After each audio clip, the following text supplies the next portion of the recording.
Singkat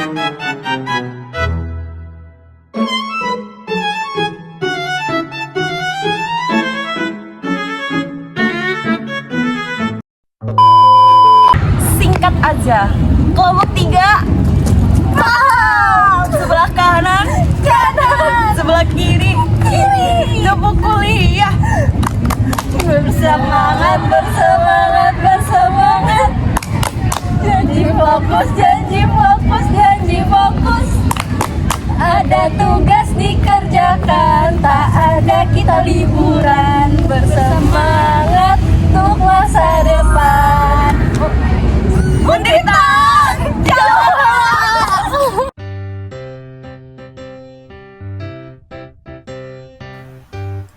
Visi Untirta.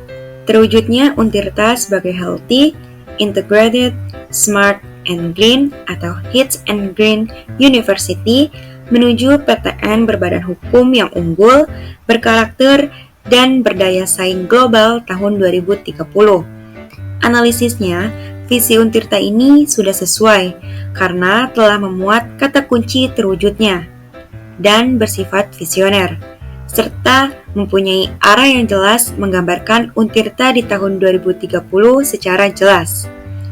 Dan secara keseluruhan, visi ini juga telah menunjukkan arah pembangunan Untirta yang mengacu pada keunggulan akademik dan tata kelola modern dengan menerapkan prinsip HITS and Green University, yaitu kampus yang sehat, terintegrasi, cerdas, dan ramah lingkungan. Visi ini juga menekankan pentingnya karakter unggul, integritas, serta daya saing global, supaya Untirta tidak hanya kuat secara internal, tetapi juga diakui di tingkat nasional dan internasional.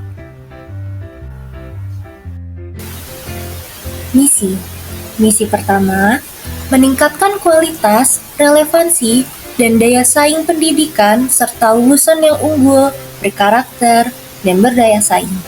Artinya, Untirta berupaya menciptakan pendidikan yang tidak hanya berkualitas secara akademik, tetapi juga membentuk karakter mahasiswa agar tetap bersaing di tingkat nasional maupun internasional. Hal ini menjadi langkah nyata untuk menciptakan visi Untirta yang ingin melahirkan lulusan unggul dan berdaya saing global pada tahun 2030. Misi kedua, meningkatkan kualitas dan kuantitas penelitian dan pengabdian kepada masyarakat yang inovatif, berbasis kebutuhan nyata sesuai perkembangan zaman.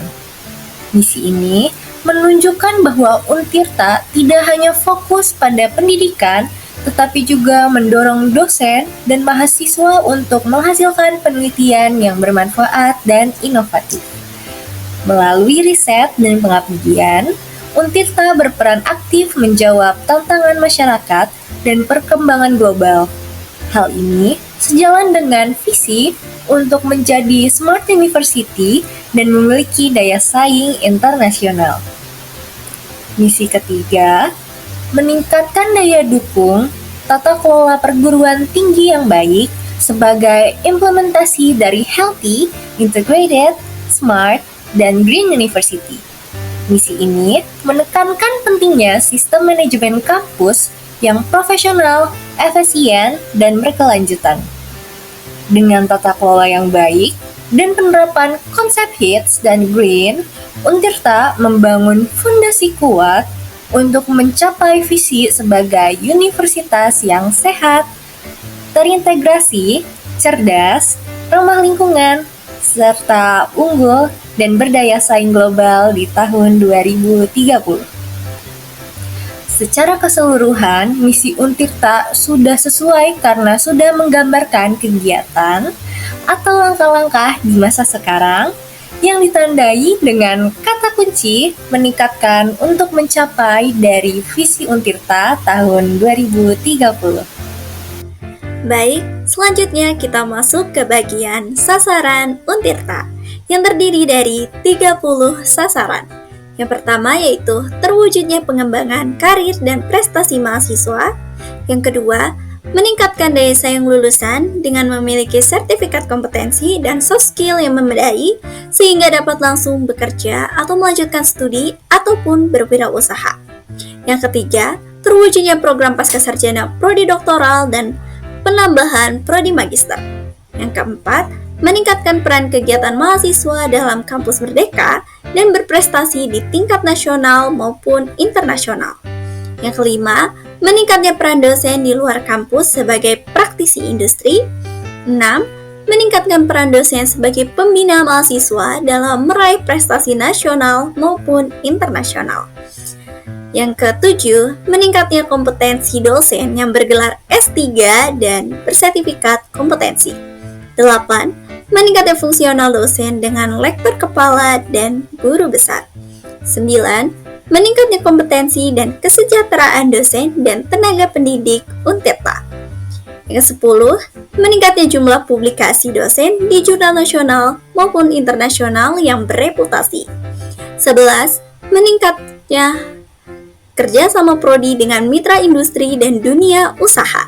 12. Terwujudnya penyempurnaan instrumen sistem remunerasi. 13. Menguatkan mutu kelembagaan Untirta di level nasional dan internasional. 14. Terfasilitasnya pembentukan komunitas riset di setiap prodi. 15. Terwujudnya pusat unggulan IPTEK atau PUI terakreditasi Dikti. 16. Meningkatnya jumlah kegiatan pengabdian masyarakat. 17. Terwujudnya laboratorium riset terpadu untuk layanan industri. 18. Meningkatnya jumlah publikasi dosen di jurnal nasional maupun internasional bereputasi.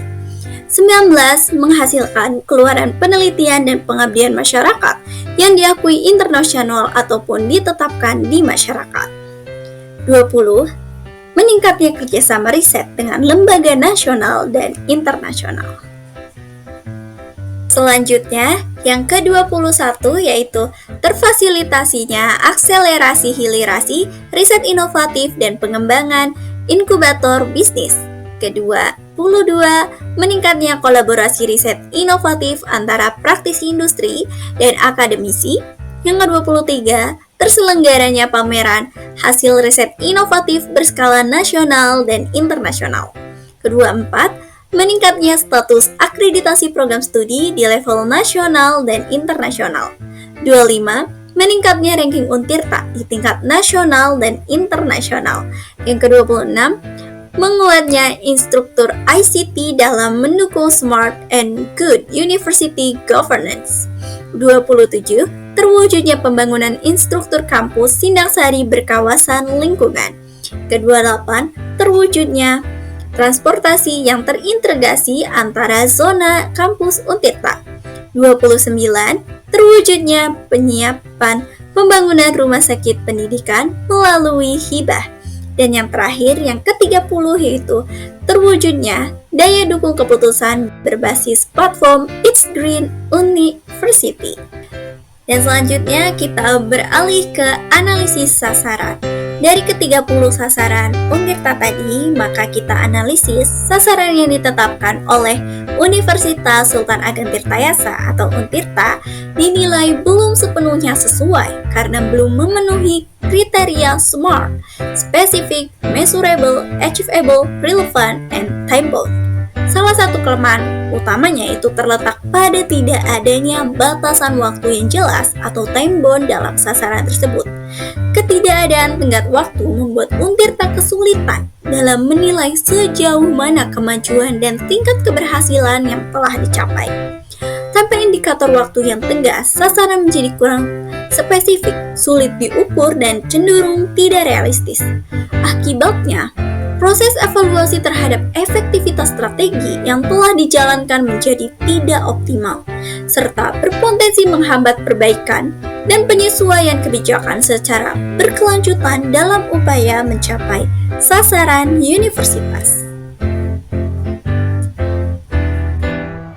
Baik, kita akan masuk ke tujuan Tirta. Yang pertama itu, tercapainya lulusan budaya saing di kawasan ASEAN yang berkepribadian, berkarakter, dan menjunjung budaya lokal. Dan yang kedua, terwujudnya kemandirian institusi sebagai lembaga yang bermutu dan budaya saing di kawasan ASEAN yang didukung oleh tata kelola yang baik dan kemitraan strategis di dalam dan luar negeri. Dan yang ketiga, tercapainya mutu dan kompetisi dosen dan pegawai yang mampu merespon perubahan global. Dan yang keempat, tercapainya hasil penelitian dan pengabdian pada masyarakat yang berkualitas dan terpublikasi dengan reputasi nasional atau internasional. Lalu yang kelima, tercapainya hilirisasi riset yang dapat dimanfaatkan para pemangku kepentingan. Lalu yang keenam, terwujudnya daya dukung sarana dan prasarana yang terintegrasi, smart and green. Baik, kita akan masuk ke analisis tujuan.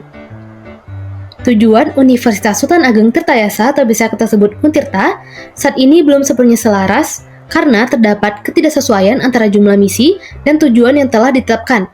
Kondisi ini dapat menghambat efektivitas pencapaian visi universitas secara keseluruhan. Oleh karena itu, agar tujuan dapat tercapai dengan lebih optimal, diperlukan penyesuaian jumlah dan rumusan tujuan yang sejalan dengan misi utama Untirta. Dengan adanya keselarasan tersebut, setiap langkah dan strategi yang dijalankan akan menjadi lebih terarah, fokus, serta mendukung pencapaian sasaran strategis universitas secara berkelanjutan. Selanjutnya ada faktor internal Untirta berdasarkan 6M. Yang pertama itu ada MEN, dosen dengan latar belakang pendidikan magister dan doktor baik dari universitas yang sama maupun universitas lain. Yang kedua, staf administrasi dan tenaga teknis mendukung layanan akademik, keuangan, laboratorium, dan kemahasiswaan. Yang ketiga, mahasiswa beragam dengan potensi akademik, organisasi, dan riset. Yang kedua, money. Pertama, sumber dana dari pemerintah. Kedua, UKT mahasiswa dan biaya kebutuhan lainnya yang terkait dengan kegiatan akademik. Terus ada pinjaman, atau hibah luar negeri. Selanjutnya ada pinjaman atau hibah dalam negeri, hibah langsung, dan SBSN PBS. Yang ketiga ada mesin, tersedia e-learning, sistem informasi akademik, dan perpustakaan digital. Beberapa laboratorium telah dilengkapi dengan berbasis digital, alat analisis data, software penelitian, dan sebagainya. Yang terakhir dari mesin itu ada akses transportasi ke kampus. Selanjutnya dari faktor internal ada 4, itu metode, penerapan kurikulum Merdeka Belajar Kampus Merdeka atau MBKM. Selanjutnya adanya standar operasional prosedur SOP di tiap unit meski pelaksanaannya belum merata. Yang ketiga, beberapa program studi sudah menerapkan OB untuk menyesuaikan capaian pembelajaran dengan standar internasional. Yang terakhir dari metode itu ada setiap unit memiliki standar operasional prosedur, contoh registrasi mahasiswa, administrasi penelitian, dan keuangan. Yang kelima, market. Untirta sebagai universitas negeri di Banten menjadi pilihan utama masyarakat. Yang kedua, pemanfaatan media sosial resmi seperti Instagram, TikTok, YouTube, website, dan Twitter untuk publikasi informasi akademik, prestasi mahasiswa, dan kegiatan kampus. Yang terakhir dari market, Untirta aktif mengikuti pameran pendidikan, expo kampus, serta kegiatan kemasyarakatan di Banten dan sekitarnya. Yang terakhir dari 6M itu ada material. Gedung kampus Sindang-Sari, kampus utama dengan ruang kuliah modern, auditorium, dan ruang seminar. Selanjutnya ada gedung lama di Pakopatan, Ciwaru, dan Cilegon yang sampai sekarang masih digunakan meskipun beberapa fasilitas butuh direnovasi. Selanjutnya ada laboratorium tersedia untuk fakultas, tetapi di beberapa fakultas non-eksakta masih terbatas. Terus perpustakaan pusat dan digital library dengan akses e-journal dan repository. Selanjutnya ada asrama mahasiswa untuk mendukung kehidupan mahasiswa rantau. Selanjutnya ada musola atau masjid, kantin, dan ruang hijau untuk kegiatan sosial. Selanjutnya adalah faktor eksternal Untirta berdasarkan STEP. STEP itu sosial, kultural, teknologikal, ekonomik, politikal. Yang pertama, sosiokultural. Karakter masyarakat Banten dengan nilai budaya lokal yang kuat. Terus ada tingginya minat masyarakat terhadap pendidikan tinggi negeri. Yang kedua itu teknologikal, atau teknologi. Yang pertama, perkembangan teknologi digital dan AI dalam pendidikan. Yang kedua, tuntutan penerapan pembelajaran berbasis teknologi atau hybrid learning. Yang ketiga, ada ekonomi, fluktuasi daya beli masyarakat mempengaruhi kemampuan membayar UKT. Terus selanjutnya ada dukungan dana penelitian dan hibah dari pemerintah serta swasta. Yang terakhir dari ekonomi adalah potensi kerja sama ekonomi dengan kawasan industri sekitar seperti Cilegon dan Serang. Yang keempat atau yang terakhir adalah political atau legal, politik atau hukum. Kebijakan pemerintah tentang pendidikan tinggi, MBKM, akreditasi BAN PT, sertifikat dosen. Terus yang terakhir itu ada regulasi transparansi keuangan dan tata kelola universitas.